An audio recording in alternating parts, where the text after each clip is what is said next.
안녕하세요. 오늘도 사연살롱을 찾아주셔서 감사합니다. 서울에 사는 결혼 5년차 여성이에요. 사람마다 사연이 있는 추억의 음식이 하나쯤은 있을 거예요. 저에게는 짜장면이 그런 음식이에요. 짜장면은 제가 어릴 때부터 좋아했던 음식이기도 하고 엄마랑 마지막으로 먹었던 음식이기도 하거든요. 저는 고등학교 1학년 때까지 엄마랑 단 둘이 살았어요. 세상에 엄마랑 저 둘만 똑 떨어진 것처럼요. 그러다가 사정상 엄마랑 떨어져 살게 되었고 그 후로는 얼굴을 볼 수 없었어요. 제가 처음부터 엄마랑 단 둘이 살았던 건 아니에요.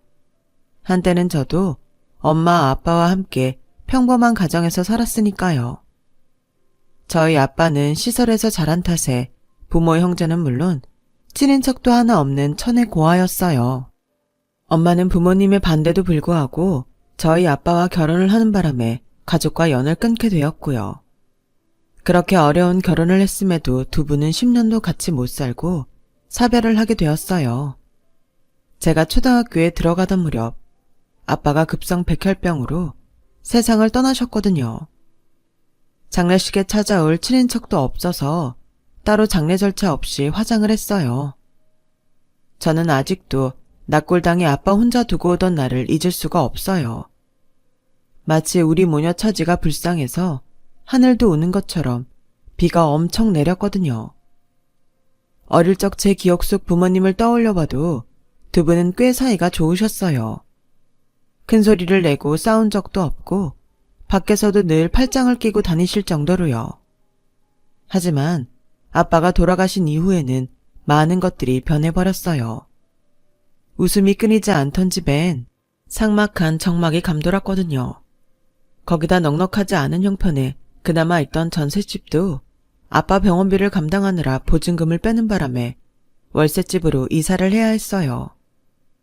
당장 먹고 살 길이 막막했던 엄마는 대학 때 전공을 살려 번역일과 일본 관광객들 가이드 일을 했어요. 하지만 매달 고정 수입이 있는 게 아니라서 일이 없을 때는 식당 일은 물론 닥치는 대로 일을 해야 했죠. 그러다 제가 고등학교에 들어가던 무렵 형편이 전보다 나아지게 되었어요. 딱히 엄마 수입이 늘었던 건 아닌데 번역일 외에는 다른 일까지 그만두셨죠. 나중에 알고 보니 그 무렵 엄마랑 사귀던 남자분이 생활비를 대주셨던 거더라고요. 당시 저도 엄마가 남자를 만나고 있다는 건 어렴풋이 눈치를 채고 있었어요. 엄마가 평소 엄두도 못 내던 고가의 브랜드 옷과 백을 종종 사들고 오셨거든요. 엄마, 이거 명품 아니야? 우리 형편에 무슨 돈으로 이런 걸 샀어? 엄마 요즘 일도 거의 안 하는데. 선물 받은 거야. 그리고 넌 앞으로 돈 걱정할 거 없어. 엄마가 다 알아서 할 테니까. 그 무렵부터 엄마는 종종 외박을 하곤 했어요. 그리고 다음날 집에 돌아올 때는 지갑에 돈을 가득 채워오셨죠. 부유한 집에서 자란 엄마였기에 명품들은 마치 원래 엄마 물건인 것처럼 잘 어울렸어요. 그런 엄마를 보면서 저는 조금씩 불안해지기 시작했죠. 엄마가 나를 버릴지도 모른다는 생각을 했거든요. 허름한 월세 빌라에서 사는 여자가 하루아침에 온몸에 명품을 두르고 다니자 동네 사람들이 수군대기 시작했어요. 하지만 엄마는 신경 쓰지 않았어요. 예, 세부마, 네 엄마 요즘 무슨 일 하니? 차림도 그렇고 씀씀이도 전과 달라서 말이야. 주인집 아주머니는 의심스러운 눈초리로 물었어요. 그러면서도 표정에선 묘하게 마치 대충은 알 것 같다는 눈초리였어요. 저도 귀가 있는데 동네에 난 소문을 몰랐겠어요. 저희 엄마가 술집에 나간다는 소문도 있었고 돈 많은 늙은이 잡아서 돈 뜯어내며 산다는 소문도 있었어요. 하지만 엄마는 그런 소문에도 불구하고 오히려 더 당당하게 다니셨죠. 하지만 태어나서부터 늘 가난이 몸에 밴 저로서는 엄마와 달리 그런 시선에 위축될 수밖에 없었어요. 엄마, 너 엄마 때문에 창피해서 밖에 못 다니겠어. 사람들이 뭐라는 줄 알아? 엄마가 술집 나간대. 엄마 도대체 요즘 뭐하고 다니는 거야?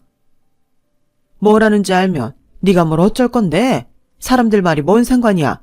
나만 당당하면 그만이지. 쓸데없는 소리 하지 말고 넌 공부나 열심히 해. 걱정하는 제 마음도 모르고 엄마는 오히려 제게 화를 냈어요. 그렇게 저는 고1 여름방학을 맞게 되었고 그 동네를 떠나게 되었어요. 이사를 간 곳은 어이없게도 조그마한 원룸 오피스텔이었어요. 엄마랑 제가 살기엔 턱없이 좁은 집이었죠. 이사 오기 전에 엄마가 살림 대부분을 버리거나 처분하는 걸 보고 이렇게 다 버리면 이사 가서 뭘 쓰려고 그러나 생각했는데 이런 집으로 오려고 그랬나 봐요. 그래도 한편으로는 다행이다 싶었어요. 엄마가 남자랑 헤어진 줄 알았거든요. 이제 엄마가 예전처럼 돌아가게 됐구나 생각했었죠. 그런데 제가 잘못 알았더라고요. 짐을 정리하는데 엄마 물건이 하나도 없는 거예요. 옷도 신발도 제 것뿐이었어요. 한참 짐 정리를 하던 엄마가 나직한 목소리로 그러더군요. 세봄아, 오늘부터 여기서 너 혼자 살아야 돼. 전학수속은 엄마가 이미 다 해놨으니까 월요일부터는 옆에 있는 고등학교로 등교해. 생활비는 엄마가 매달 계좌로 보내줄게. 엄마는? 그럼 엄마는 어디서 사는데? 그건 나중에 얘기해 줄게. 너무 황당해서 눈물이 뚝뚝 떨어졌어요. 엄마가 언제고 나를 버릴지 모른다는 생각은 했지만 진짜 그날이 오니까 화도 못 내겠더라고요. 그저 혼자 살아야 한다는 말에 막막하고 가슴이 철렁할 뿐이었죠. 하지만 내색은 하지 않았어요. 그래봤자 달라질 것도 없고 이미 모든 게 결정된 후였으니까요. 아무래도 엄마랑 사귀는 분이 나랑 함께 살기 싫다고 했나 보다 하고 막연히 생각할 뿐이었죠. 이사도 했으니까 세봄이 좋아하는 짜장면 시켜 먹을까? 엄마는 애써 밝은 목소리로 말했어요. 마음대로 해. 난 아무거나 상관없으니까. 그날 엄마와 저는 새로 이사간 집에서 모녀간의 마지막 식사를 짜장면으로 했어요. 평소에는 시키지 않던 탕수육도 하나 시켰죠. 짜장면을 먹는 내내 엄마도 저도 아무 말도 하지 않았어요. 그렇게 마지막 식사를 끝내고 엄마는 현관문을 나섰어요. 그게 제가 본 엄마의 마지막 모습이에요. 엄마는 가끔 제게 전화를 해왔어요. 통화 시간이라고 해봐야 5분을 채 넘기지 않았어요. 고등학교 졸업을 축하한다. 대학에 붙었다니 기특하다. 아픈 데는 없냐? 정도의 일상 안부를 묻는 통화가 끝나곤 했죠. 제게 미안해서 그랬는지 더 많은 걸 묻지 않았어요. 저는 나를 버린 엄마가 미워서 제 일상에 대해 시시콜콜 말해주기 싫었고요. 엄마가 보내주는 돈으로 생활을 하고 대학도 다니게 되었지만 부모의 빈자리는 늘 저를 허기지게 만들었어요. 엄마는 마치 돈으로 부모 노릇을 하려고 작정한 사람처럼 제 생일이나 크리스마스 때마다 명품 백이랑 시계, 구두 같은 고가의 선물로 보내주었어요. 소인이 일본으로 찍힌 걸 보니 아마도 일본에 살고 계신 것 같더군요. 그리 멀지도 않은 곳에 살면서 한 번도 찾아오지 않는 게 더 화가 났어요. 그래서 엄마 전화를 일부러 피하기 시작했고 그러다 연락이 뜸해졌어요. 엄마와 연락이 완전히 끊긴 건 제가 25살이 되던 해였어요. 이제 정말 엄마랑 끝났구나 싶었죠. 그래도 생활비만큼은 매달 꼬박꼬박 보내주더라고요. 저한테 딱히 필요한 돈은 아니었는데 말이에요. 저는 대학을 졸업하고 바로 취직을 한 덕에 엄마 도움이 아니어도 생활비 걱정은 없었거든요. 그렇게 엄마가 보내주는 돈은 차곡차곡 통장에 쌓여갔어요. 제가 입사한 회사는 꽤 규모가 있는 곳이었어요. 나름 공부 꽤나 하고 스펙이 빵빵한 사람들이 대부분일 정도로요. 그 사이에서 겨우 턱걸이 학벌과 스펙으로 입사한 저는 쉽게 묻히는 존재였어요. 외모가 출중했던 것도 아니고 업무 능력이 뛰어난 것도 아니라서 동기들보다 승진도 늦고 주목도 못 받았죠. 무엇보다 회사 생활에 자신감이 없었어요. 그건 어쩌면 내 부모한테도 버려진 쓸모없는 존재라는 생각 때문이었는지도 모르겠네요. 그런데 신기하게도 그런 제게 관심을 보이는 남자가 있더라고요. 저희 옆부서 대리였죠. 바로 지금의 제 남편이요.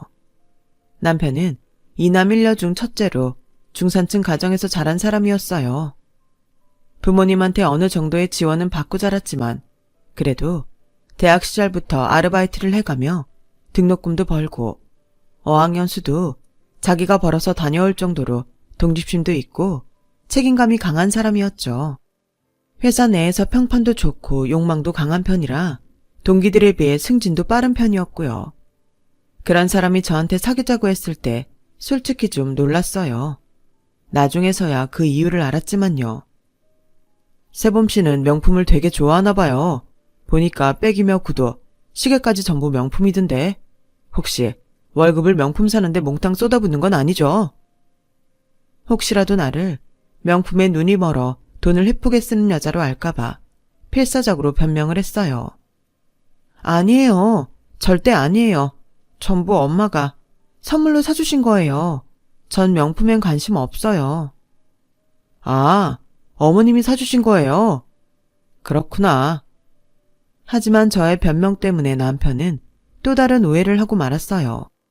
저희 집이 꽤 잘 사는 집인 줄 착각한 거죠. 그게 다 딸을 버린 엄마가 죄책감 때문에 보내준 선물인 줄은 몰랐을 테니까요. 2년간의 연애 끝에 결혼 얘기가 오가기 시작하면서 저는 남편한테 저희 집 상황을 설명했어요. 그러자 꽤 놀라더군요. 그럼 어머님은 재혼해서 일본에 살고 계신 거야? 고1 때 이후로는 얼굴도 본 적 없고? 전화만 하고 찾아온 적은 없어. 와, 무슨 엄마가 그러냐? 그래도 명품을 그렇게 보내주시는 걸 봐선 돈 있는 남자랑 사시나 봐. 남편의 관심은 오직 돈이었는데 저는 그걸 눈치채지 못했어요. 적어도 처가에 비빌 구석은 있겠구나 싶었던지 남편은 자신이 나서서 결혼을 반대하는 시부모님을 구워 삶았어요. 하지만 결혼식 문제로 다시 한번 시부모님의 타박을 들어야 했지만요. 저희 쪽 가족이 없는 관계로 결혼식을 가족들끼리 조촐하게 치르기로 한 게 화근이었죠. 특히 시어머니한테요. 세상에, 그간 뿌린 돈이 얼만데 한 푼도 회수를 못하게 해. 예, 새아가, 이건 좀 너무 심한 거 아니니? 아무리 부모가 없어도 그렇지 친척도 하나 없다는 게 말이 되냐고. 네 부모님은 하늘에서 뚝 떨어졌다디? 저는 아빠가 고아였다는 걸 굳이 알리기 싫어서 묵묵히 시어머니 짜증을 듣고만 있었어요. 그러자 남편이 저 대신 나서더군요. 엄마, 이미 결정 난 일 가지고 이 사람 힘들게 좀 하지 마세요. 친인척 없는 게 이 사람 잘못은 아니잖아요. 내가 언제 힘들겠다고 그러니? 명색이 장남인데 이런 식으로 식을 올리는 게 속상해서 그러는 거지. 아, 속상해서 정말. 그렇게 불편한 분위기에서 인사를 마치고 나오자 눈물이 핑 돌더라고요. 그동안 부모님이 없어서 외롭기는 했어도 창피하지는 않았어요. 제 노력으로 바꿀 수 없는 결과였으니까요. 그런데 그날은 솔직히 많이 창피하더라고요. 차라리 돈을 주고 가짜 친인척을 사서 식장에 앉혔으면 나을 뻔했다 싶을 정도로요. 그래서 남편한테 그 말을 했더니 됐어. 걔한테 돈 쓸 거 없어. 그깟 결혼식 해도 그만 안 해도 그만이야. 남편은 이번 일도 자신이 알아서 해결하겠다며 제 어깨를 토닥여 주었어요. 저는 그게 저를 사랑하는 남편의 마음이라고 생각했어요. 자신의 부모님과 대립을 하면서도 끝까지 저를 지켜주려는 마음이요. 그게 돈 때문이라는 사실은 꿈에도 모른 채 말이죠. 신혼집은 남편과 제가 전세대출을 받아서 마련했어요. 혼수랑 예단비는 그동안 엄마가 보내주셨던 돈을 안 쓰고 모아둔 걸로 해결했고요. 덕분에 부모님은 없었어도 남들 하는 만큼은 결혼 준비를 해갈 수 있었죠. 결혼하고 2년간은 그래도 별 탈 없이 지낼 수 있었어요. 명절이며 집안 행사 때 시부모님한테 싫은 소리 조금 듣는 것 빼고는 말이에요.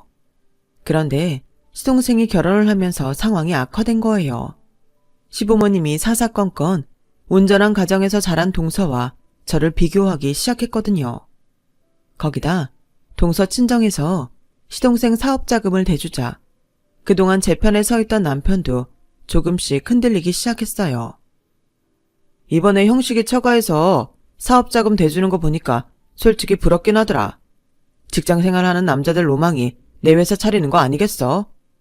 나도 사업자금 대줄 사람만 있으면 당장 사표 쓸 텐데 당신도 알잖아, 내 실력. 내가 관리하는 거래처만 끌고 나와도 내 연봉의 3~4배는 벌걸. 그러고 보면 형식이가 딴 건 몰라도 처복이 있긴 한가 봐. 처가 없는 내 입장에선 무지하게 부럽다.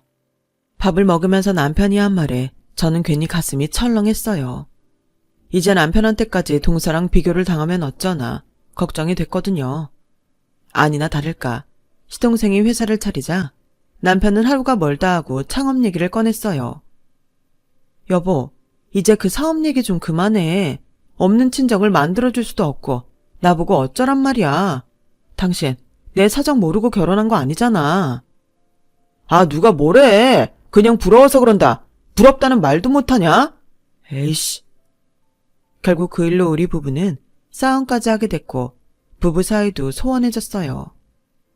그랬던 우리 부부가 다시 전처럼 가까워진 건 다름 아닌 제 임신 소식이었어요. 임신했다고? 정말? 몇 개월이래? 아들이야? 딸? 남편은 숨이 넘어갈 것처럼 쉴 새 없이 질문을 퍼부었어요. 자기 아이가 생겼다는 사실에 들뜬 나머지 창업 얘기는 쏙 들어가 버렸죠. 시댁에서도 더는 제게 함부로 하지 않았고요. 하지만 기쁨도 잠시. 얼마 뒤 동서가 임신을 하면서 상황은 더 안 좋아졌어요. 제가 딸을 출산하고 3달 뒤 동서도 아들을 출산했어요. 얘 큰애야, 넌 작은 애 출산한 지가 언젠데 들여다보지도 않니? 어머님, 제가 몸이 좀 안 좋아서요. 몸 좀 나아지면 가보려고 했어요. 아이고, 맏며느리가 되어선 아들 하나도 못 낳으면서 애 낳은 유세는 네가 다 떠는구나. 그래도 여기 와 있으니까 애 데리고 당장 와. 출산 후 이어진 육아에 회사 복귀를 앞두고 무리하게 몸을 만드느라 몸살이 났는데도 어머님은 기어이 저를 동서가 있는 산후조리원으로 불렀어요. 가보니 온 가족이 동서를 중심으로 둘러앉아 웃음꽃이 피더군요. 제가 문을 열고 들어갔는데도 누구 하나 거들떠보지도 않았어요. 뒤늦게 동서가 제게 인사를 하자 그제야 떨떠름한 표정으로 저를 맞더군요.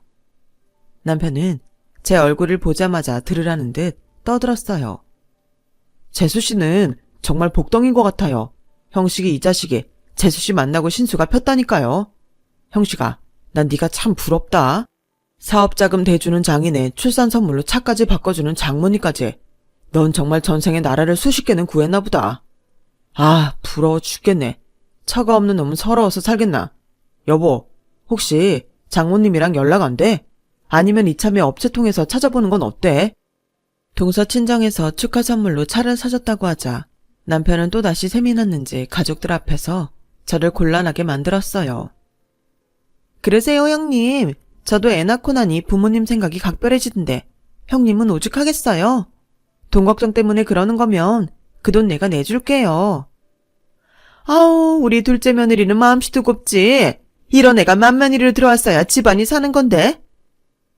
다들 꽃받침을 하고 동서를 바라보며 칭송을 이어갔어요. 반면에 저는 손아래 동서만도 못한 맏며느리가 되었고요. 그날 집으로 돌아오는 차 안에서 저는 남편한테 화를 냈어요. 당신 정말 왜 이래? 왜 내 친정 얘기를 거기서 하냐고. 뭐가 어때? 다 가족인데. 그리고 잘 됐잖아. 재수씨가 비용도 대준다는데 안 그래? 이참에 장모님 찾고 그동안 부모한테 못 받은 사랑 듬뿍 받으라고. 나도 사위대접 좀 받게 말이야. 싫어. 내가 왜 그 돈을 받아? 지금까지도 그랬고 앞으로도 난 엄마 찾을 생각 없어. 그러니까 괜한 소리 좀 그만해. 야, 넌 왜 너밖에 모르냐? 내 친구 중에 처가덕 못 보고 사는 놈은 나밖에 없어. 너도 종석이 알지? 그 자식 이번에 40평대 아파트로 이사 간다더라. 처가에서 해줬대. 유산으로 남겨주면 세금 많이 뗀다고 장인이 미리 손줬다더라. 동생의 친구의 죄다 처가덕으로 재산 불리는데 난 뭐냐? 장모가 두는 시퍼렇게 뜨고 살아있는데도 돈은커녕 씨암탉도 못 먹는 게 말이 되냐고. 차라리 네가 고아였으면 내가 진작 마음이라도 비웠지. 일본에 멀쩡히 살아있으면서 왜 쌩 까고 사냐고. 딸년한테 명품백 보내줄 마음이 있는 사람이면 사위한테 이러면 안 되지. 암튼 난 포기 못하니까 그렇게 알아둬. 남편은 잊지도 않은 사위 대접을 받겠다고 잔뜩 벼르고 있었어요. 결혼 전에는 몰랐지만 처가덕을 바라는 남편의 마음을 알아버린 지금에서는 내 친정 엄마를 찾아주겠다는 말이 곱게 들리지만은 않았어요. 그래서 몇 번을 반대했는데 남편은 저도 모르게 기어이 저희 엄마를 찾겠다고 업체에 의뢰를 했던 모양이에요. 몇 달 뒤 육아휴직을 끝내고 회사에 복직해 있는데 모르는 번호로 전화가 왔더라고요. 저희 엄마를 찾았다는 업체의 연락이었어요. 모친께서 많이 위독하신 모양입니다. 자세한 정황과 일본 주소는 파일 첨부해서 남편분 이메일로 보내드릴게요. 말로는 궁금하지 않다고 해왔지만 엄마가 많이 아프다는 소리에 손끝이 떨렸어요. 비록 나를 버리고 간 엄마지만 부모 자식 간의 정이 무쌀듯 한 번에 끊어지는 게 아니니까요. 그날 밤 집에 돌아온 남편은 이메일에 첨부된 문서를 프린트해 제게 건네주었어요. 그리고는 빨리 일본에 다녀오라고 닥달을 해댔죠. 거기 상황이 어떤지 모르니까 하루빨리 가서 장모님한테 받을 게 있나 살펴봐. 당신 버리고 간 엄마가 믿겠지만 그래도 받을 건 받아야지. 결국 저는 남편이 부랴부랴 구해준 비행기 티켓을 들고 엄마가 입원해 있는 병원으로 갔어요. 도착해보니 가족들은 없고 간병인만 곁을 지키고 있더라고요. 엄마는 제 얼굴을 알아보시곤 말도 못한 채 눈물만 흘리셨어요. 울지 마. 엄마가 왜 울어? 울 거면 내가 울어야지. 딸 버리고 간 엄마가 무슨 염치로 우냐고. 나 평생 엄마 미워하고 괴롭힐 거야. 그러니까 다 죽은 사람처럼 누워있지 말고 얼른 나와서 일어나. 그래서 평생 나한테 못된 엄마라고 괴롭힘 당하고 살라고. 뼈만 앙상하게 남은 엄마가 가여웠지만 그래서 더 모진 말을 퍼부어댔어요. 엄마는 연신 미안하다며 눈물만 흘리셨죠. 한참을 울고 소리치던 우리 모녀는 진정이 되자 지난 얘기를 이어갔어요. 엄마는 힘겨워하면서도 그간 제가 몰랐던 얘기를 해주셨어요. 일본에서 재혼한 제일교포 사업가와는 이미 몇 년 전에 이혼을 했다더군요. 이혼 사유는 저 때문이었어요. 엄마가 남편 몰래 매달 제게 돈을 보낸 데다 남편한테 선물 받은 명품들을 저한테 보냈던 게 걸려서 손찌검까지 당하고 살았던 모양이에요.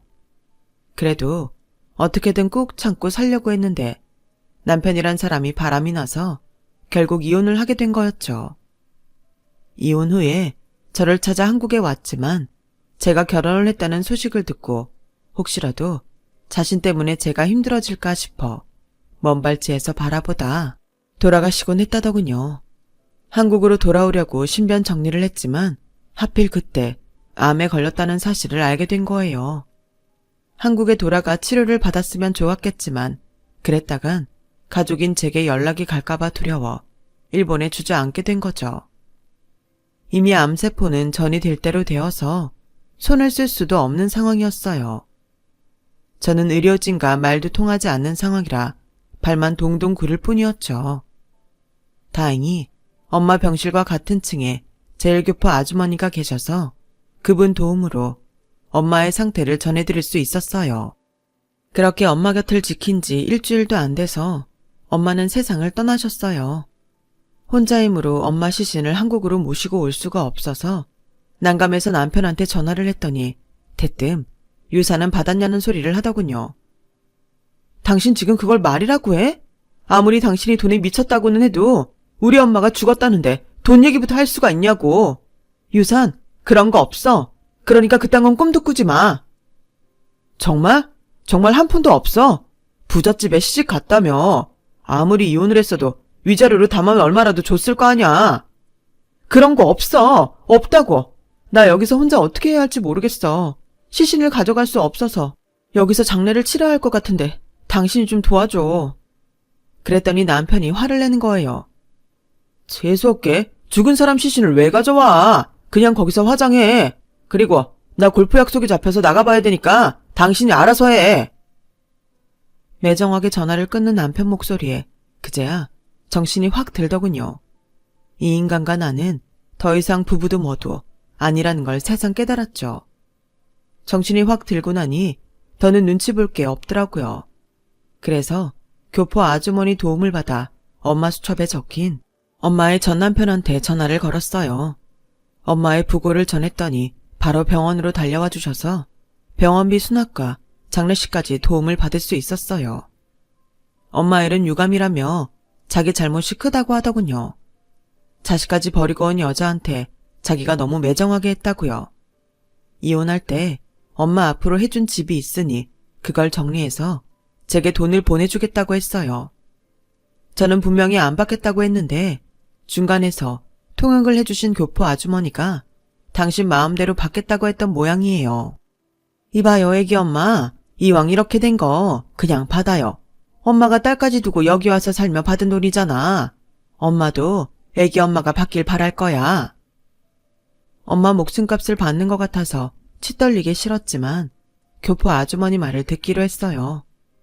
그래서 제 계좌번호를 적어주고 엄마 유골과 함께 한국으로 돌아왔어요. 남편은 엄마 유골함을 보자마자 재수없다며 가져다 버리라고 소리쳤어요. 미쳤냐? 누가 유산 받아오랬지? 얼굴도 모르는 사람 뼈가루 들고 오랬냐고. 이러라고 나 일본 보낸 거 아니었어? 애초에 내가 받을 돈 없다고 했는데 등 떠밀어 보낸 사람은 당신이야. 그리고 얼굴도 모르는 사람? 그래, 얼굴도 모르는 사람인데 돈은 왜 받아오라고 그랬어? 나 우리 엄마 유골 절대 못 버리니까 싫으면 당신이 나가. 결국 그 일로 남편과 저는 심하게 다퉜고 그 과정에서 남편은 제게 손찌검까지 했어요. 안 그래도 남편한테 마음이 멀어졌던 저는 이혼을 하기로 결심했죠. 시댁에서조차 달가워하지 않는 제 딸은 제가 키우기로 했고 집과 재산은 반씩 나누기로 했어요. 어차피 처음 결혼할 때부터 반반 부담에 장만한 집이니까요. 거기에 매달 80만 원씩 아이 양육비를 받기로 했어요. 그렇게 이혼 서류 접수를 하고 조정기간이 막 지난 차에 통장으로 20억에 가까운 거액이 들어와 있더라고요. 일본에서 보내온 돈이었어요. 남편놈이 그 사실을 알고는 재결합하자며 저를 회유하기 시작했어요. 생각해봐. 당신 혼자 애를 어떻게 키워? 우리 애를 아빠 없는 애로 키울 생각이야. 당신도 그렇게 살아봐서 알잖아. 그러니까 우리 다시 합치자. 아직 집도 안 팔았고 살림 정리도 안 했으니까 우리 마음만 다잡으면 되잖아. 아참, 그리고 우리 앞으로는 장모님 제사도 지내자. 내가 과일이랑 생선은 최고급으로 사서 올릴게. 남편은 20억이란 소리에 세상을 다 가진 사람처럼 들떴어요. 정작 저는 이혼을 철회하겠다는 말은 하지도 않았는데 말이죠. 그리고 그날 밤 남편은 밤늦도록 컴퓨터 앞에 앉아 뭔가를 찾고 있더라고요. 다음날 남편이 출근을 하고 난 뒤 포털 사이트 검색창에 검색 이력을 확인했더니 차를 알아봤더라고요. 그런데 웃긴 건 뭔지 아세요? 그 차가 자기 부모한테 줄 선물이었다는 거예요.